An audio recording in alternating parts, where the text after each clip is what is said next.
Middle ഈസ്റ്റിലെ സംഘർഷാവസ്ഥ വീണ്ടും അപകടകരമായ വഴിത്തിരിവിലേക്ക് നീങ്ങുന്നതായി സൂചന. കുവൈറ്റിലെ പ്രധാന സൈനിക കേന്ദ്രങ്ങളിലൊന്നായ അൽ സലീം എയർബേസ് ലക്ഷ്യമാക്കിക്കൊണ്ട് ഇറാൻ ബാലിസ്റ്റിക് മിസൈൽ ആക്രമണം നടത്തിയതായാണ് അന്താരാഷ്ട്ര മാധ്യമ റിപ്പോർട്ടുകൾ സൂചിപ്പിക്കുന്നത്. ആക്രമണത്തിൽ അമേരിക്കൻ സൈനികർക്ക് പരിക്കേറ്റതായും റീപ്പർ ഡ്രോണുകൾക്ക് സാരമായ നാശനഷ്ടം സംഭവിച്ചുവെന്നും റിപ്പോർട്ടുകൾ വിശദീകരിക്കുന്നുണ്ട്.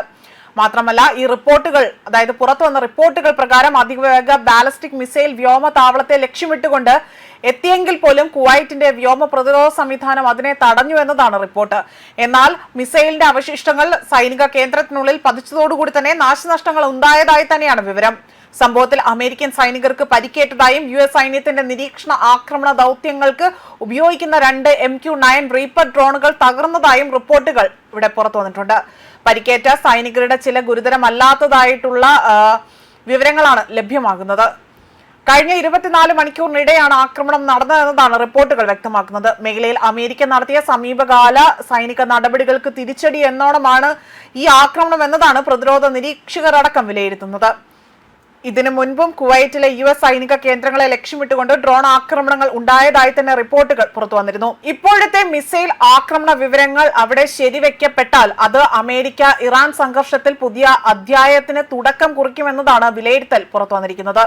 ഹോർമൂസ് കടലിടുക്കും ഗൾഫ് മേഖലയിലെ സൈനിക കേന്ദ്രങ്ങളും ഇതിനോടകം തന്നെ അതീവ ജാഗ്രത അവിടെ നിലനിർത്തണമെന്നതാണ് വിവരം. അമേരിക്കൻ സൈന്യവും മേഖലയിൽ സുരക്ഷാ നിരീക്ഷണം ശക്തമാക്കിയിട്ടുണ്ട് എന്നതാണ് റിപ്പോർട്ടുകൾ. ഈ ഒരു മിസൈൽ ആക്രമണം മാത്രം എന്നതിലുപരിയായി തന്നെ മിഡിൽ ഈസ്റ്റിലെ സുരക്ഷാ സമവാക്യങ്ങളെ തന്നെ ബാധിക്കാൻ ശേഷിയുള്ള സംഭവമായാണ് ഇതിനെ വിലയിരുത്തുന്നത്. കുവൈറ്റ്, അമേരിക്ക, ഇറാൻ എന്നീ രാജ്യങ്ങളിൽ നിന്നുള്ള ഔദ്യോഗിക പ്രതികരണങ്ങൾക്കായി തന്നെ ലോകം കാത്തിരിക്കുകയാണ്. ഫത്ത മിസൈലാണ് വ്യോമതാവളം ലക്ഷ്യമാക്കി എത്തിയതെന്നും എന്നാൽ കുവൈറ്റിന്റെ വ്യോമ പ്രതിരോധം ഇത് നിർവീര്യമാക്കിയെന്നും അവശിഷ്ടങ്ങളാണ് വ്യോമതാവളത്തിൽ പതിച്ചതെന്നതാണ് ഉന്നത വൃത്തങ്ങളെ ഉദ്ധരിച്ചുകൊണ്ട് റിപ്പോർട്ടുകൾ പറയുന്നത്.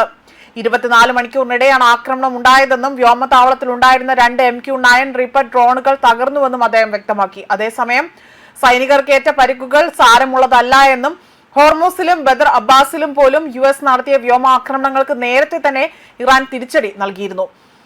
അതേപോലെ തന്നെ ബക്രീദ് ആഘോഷങ്ങൾ പുരോഗമിക്കുന്നതിനിടയിലും കുവൈറ്റിലെ സൈനിക താവളത്തിന് നേരെ ഇറാന്റെ ഡ്രോൺ ആക്രമണം ഉണ്ടായിരുന്നു. ദുർബലമായ വെടിനിർത്തൽ കരാറിൽ നിന്ന് സമാധാനത്തിലേക്ക് അവിടെ ഒരു ദൂരമില്ല എന്ന് ലോകം പ്രതികരിച്ചത് അത്തരത്തിൽ ആക്രമണങ്ങൾ കൂടുതൽ സജീവമാവുകയാണ്. മേഖലയിൽ സമാധാനം സ്ഥാപിക്കുന്നതിനായി തന്നെ ഇറാൻ മുന്നോട്ട് വെച്ച വ്യവസ്ഥകൾ ട്രംപ് അവിടെ നിരസിച്ചുവെന്നും നേരത്തെ വാർത്തകൾ വന്നിരുന്നു. നിലവിലെ സംഭവ വികാസങ്ങൾ ആശങ്ക ഉളവാക്കുന്നതായിരുന്നു. ഹോർമൂസ് ഉടൻ തുറക്കണമെന്നും സമ്പുഷ്ടീകരിച്ച യുറേനിയം ഇറാൻ കൈമാറുമെന്നുമുള്ള ട്രംപിന്റെ പ്രസ്താവനയും ഇറാൻ തള്ളിക്കളഞ്ഞു. ഇറാൻ ആരുടെയും അജ്ഞാത രീതിയിലേക്ക് പ്രവർത്തിക്കാൻ അതുമാത്രമല്ല ഇറാൻ ജനതയുടെ ആത്മാഭിമാനം പണയം വെക്കില്ല എന്നതായിരുന്നു ഇറാന്റെ വിദേശകാര്യ മന്ത്രാലയം വ്യക്തമാക്കിയത്. 24 ബില്യൺ ഡോളറിന്റെ ആസ്തി മരവിപ്പിച്ചതിന്റെ നീക്കമാണ് എന്നും ആദ്യഘട്ടമായി ഇതിൽ 12 ബില്യൺ അനുവദിക്കണമെന്നതായിരുന്നു ഇറാന്റെ ആവശ്യമായി തന്നെ ഉന്നയിച്ചിരുന്നത്. ന്യൂസ് ഡെസ്ക് കർമ്മ ന്യൂസ്.